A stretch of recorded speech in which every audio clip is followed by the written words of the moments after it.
Pasca sembuh dari COVID-19, pesinetron Tyas Mirasih seolah tak diberi kesempatan oleh sang suami Raiden Sujono untuk meneruskan perannya sebagai ibu rumah tangga. Pasalnya, Raiden tak ingin melanjutkan pernikahannya dengan artis bernama asli Mirasih Tyas Endah itu. Setelah 4 tahun mengayuh biduk rumah tangga bersama Tyas, Raiden seolah sadar bahwa Tyas bukan istri yang tepat untuk berbagi rasa sepanjang usia. Faktanya, 3 Agustus lalu, Raiden menggugat cerai Tyas ke Pengadilan Agama Jakarta Selatan.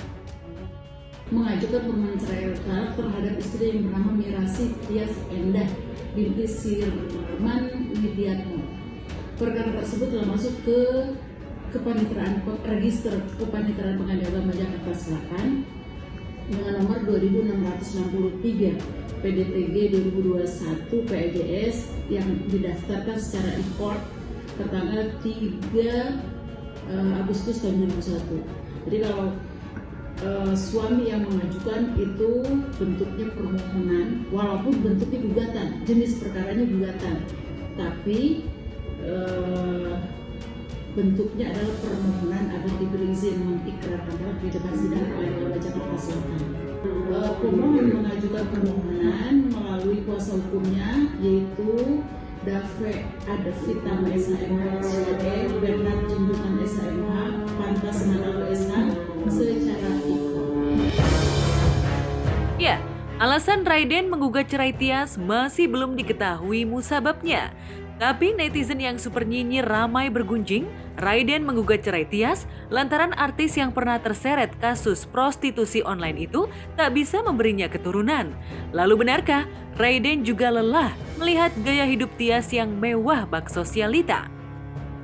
Tentu saja ada alasannya.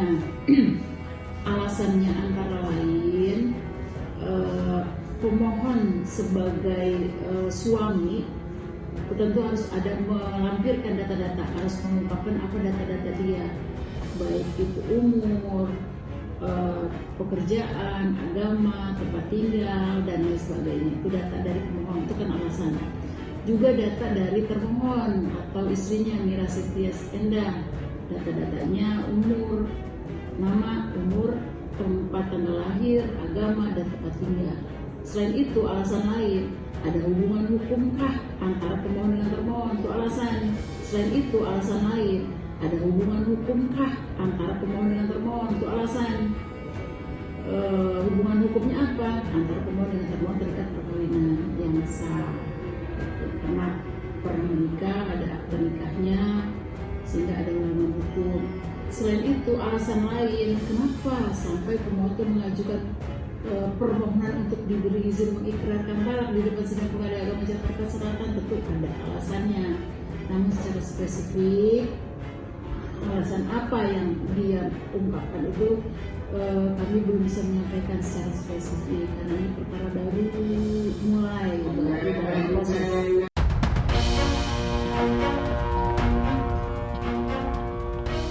Tanggal 16 Agustus mendatang, sidang beragendakan mediasi antara Tyas dengan Raiden bakal digelar. Lalu benarkah Tyas masih mencintai Raiden dan tak ingin menempuh jalan perceraian? Benarkah Tyas dan Raiden masih tinggal seatap?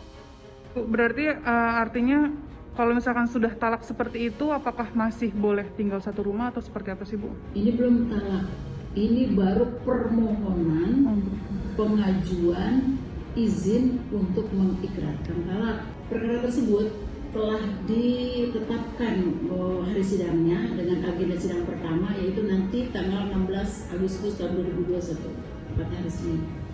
Dengan agenda? Dengan agenda baik pemohon Raden Muhammad Sujono dan termohon Mirasih Tyas Endah diwajibkan, diperintahkan untuk hadir pada persidangan tersebut dengan agenda perdamaian. Jadi didamaikan terlebih dahulu dan dimediasi.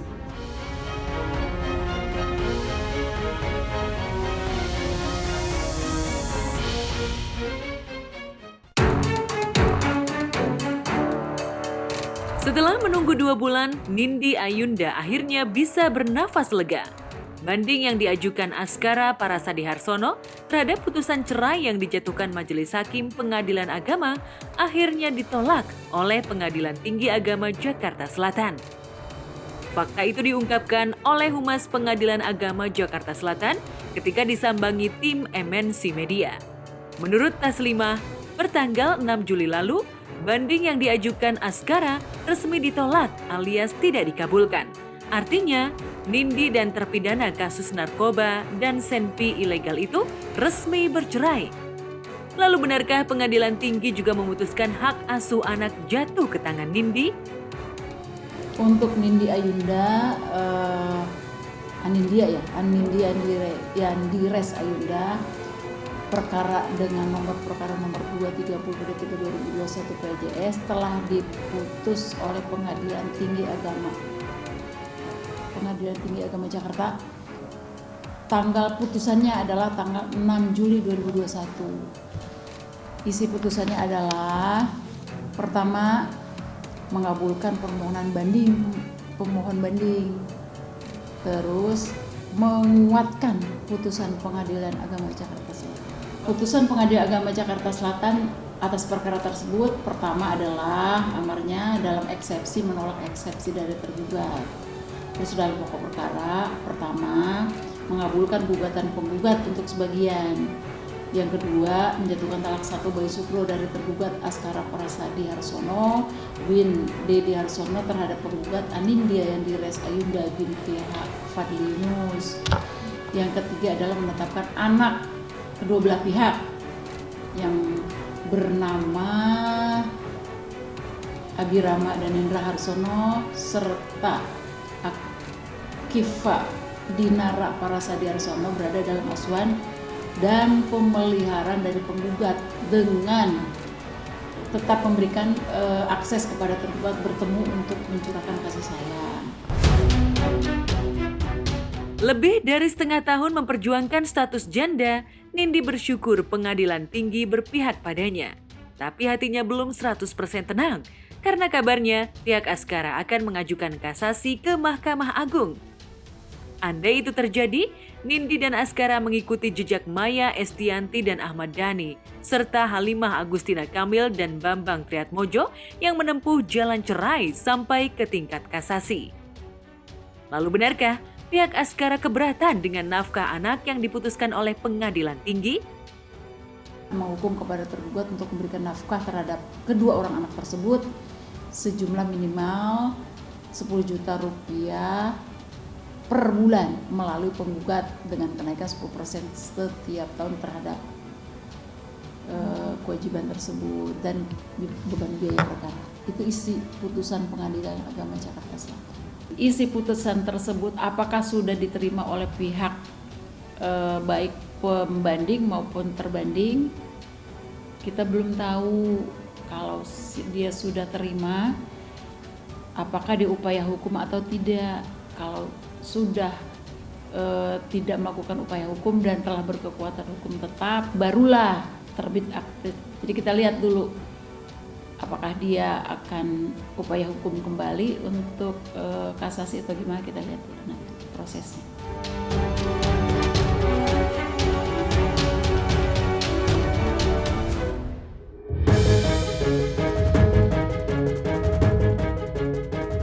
Tren ikoi-ikoyan kini menjadi perbincangan hangat di sosial media. Ya, tak sedikit warganet yang membicarakannya, termasuk para selebriti tanah air. Ya, tren ikoi-ikoyan yang dicetus oleh YouTuber Arif Muhammad ini sontak membuat heboh. Konsep ikoi-ikoyan sendiri adalah untuk berbagi kebahagiaan kepada sesama tanpa memandang status dan kasta orang banyak. Kalau gue seneng banget bisa berbagi, dan ternyata ketika kita berbagi terus banyak yang ngeliat, yang berbagi jadi makin banyak. Gue jadi belakangan ini jadi kayak teman-teman gue tuh jadi sering yang hubungin gue, nelfon, WhatsApp, Rif, seru juga ya kayaknya, yaudah deh gue titipin deh, gue ada duitnya 100 juta, bagi-bagiin aja ke followers lo gitu. Ya, Arif sendiri memang sudah lama menerapkan konsep ini dengan tujuan untuk membahagiakan followersnya. Namun, seiring perkembangan sosial media yang makin banyak dikonsumsi publik, tren ikoi-ikoyan ini heboh dan menjadi viral. Tak sedikit juga selebriti yang kerap berkomentar pro dan kontra tentang tren ikoi-ikoyan ini. Please deh, dari kemarin DM ku full banget. Semuanya pada minta main ikoi-ikoyan. Tapi kita mainnya kalem aja ya. Soalnya aku cuma punya uang 5 juta nih. Tapi tenang aja, aku gak cuma hanya ngasih uang, tapi aku mau ngasih serum Bopeng ini. Aku tahu kalian butuh kan. Gak hanya serum Bopeng, aku juga mau bagiin semua series rangkaian Davina Skincare. Kalian tinggal pilih aja, kalian sebut kalian mau apa. DM-nya jangan asal-asalan ya. Karena aku suka yang unik dan kreatif. Ayo kita gaskan. Semoga beruntung. Pak, sehat? Nih, Pak. Bantuan modal PPKM dari hamba Allah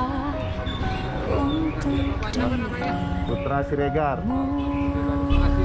Jangan ya, Pak. Ikoi dan ini semua gara-gara Bang Arif. Gila Bang Arif, bener-bener. Aku jadi ngerasa pingin ikutan. Oke ya, aku ada HP, ada uang juga, aku udah titipin ke Bang Arif. Sekarang kalian DM Bang Arif, kalian bilang kalian pasukan goib paling setia.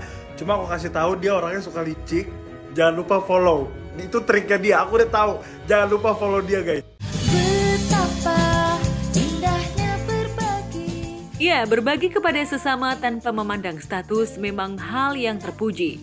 Apalagi Arif selalu mengabulkan permintaan para followersnya. Dan yang mengejutkan adalah saat dirinya menggunakan tren ikoi-ikoyan, dirinya dibuat terkejut oleh salah satu partnernya berupa motor Vespa klasik berwarna merah. Pak, ini buat gue. Gue jujur ya, kalau yang namanya hadiah ya, Pak Dandi mau beliin gue PTS juga, mau beliin gue Vespa Super juga, gue sangat amat bersyukur dan sangat amat alhamdulillah. Cuman masalahnya, gue dikasihnya Darling dan gue tahu ini mahal banget. Men, ini full paper, men.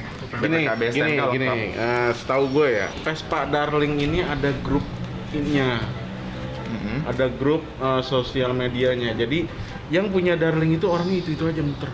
Makanya kenapa nih harganya lumayan. Siapa sangka melakukan kebaikan pada sesama manusia, Arif pun menyangka kebaikan dirinya dibalas oleh Tuhan melalui partnernya dengan mengirimkan hadiah. Dan Arif pun mengingatkan pada followersnya, jika ingin berbagi, berbagilah tanpa memandang status orang. Untuk memberikan kebahagiaan itu nggak harus memandang statusnya sih, nggak harus orang yang susah. Karena kalau misalnya kita ngomongin orang susah, pasti ada yang lebih susah lagi, ada yang lebih susah lagi. Jadi udahlah, kalau misalnya mau ngasih mah ngasih aja, kalau emang udah rezeki mah rezeki aja. Doa aja lah, rezeki di tangan Tuhan bukan di tangan gue cuman menyampaikan saja, oke?